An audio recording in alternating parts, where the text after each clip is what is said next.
നമ്മൾ പറഞ്ഞ പോലെ ഡൽഹി ക്യാപിറ്റൽസ് ജയിച്ചു. നമ്മുടെ സൽമാൻ റിസ്വി 2024 8 കോടിക്കാണ് ചെന്നൈ സൂപ്പർ കിങ്സ് മേടിച്ചത്.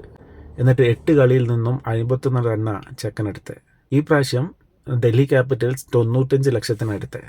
പുള്ളിക്കാരൻ ഫസ്റ്റ് കളി തന്നെ man of the match, 76 run. നല്ല പെർഫോമൻസ് നല്ല കളിച്ച്. നമ്മുടെ ഋഷഭ് പന്ത് എന്താ സഞ്ജു സാംസണും ഇഷാൻ കിഷനും പഠിക്കുകയാണോ? പുള്ളിക്കാരൻ ഓപ്പൺ എടുക്കുന്ന യാതൊരു ആവശ്യമില്ല. Aidan Markram form of the ലൈഫാണ്. വേൾഡ് കപ്പിലൊക്കെ എന്ത് ബ്യൂട്ടിഫുള്ളായി കളിച്ച മനുഷ്യനാണ്.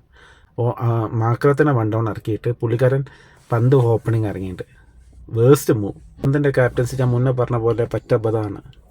നല്ലോണം ബോൾ ചെയ്യുന്ന Prince Yadav full spell complete ചെയ്തില്ല.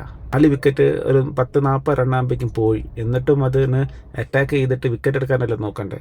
ആകെ 141 റണ്ണിൽ ചെറിയ സ്കോറിൽ പുള്ളിക്കാരൻ അവസാനത്തേക്ക് വെക്കാനാണ് ഉദ്ദേശം. എന്നിട്ട് പുള്ളിക്കാരൻ ബോളിംഗ് കൊടുത്തില്ല.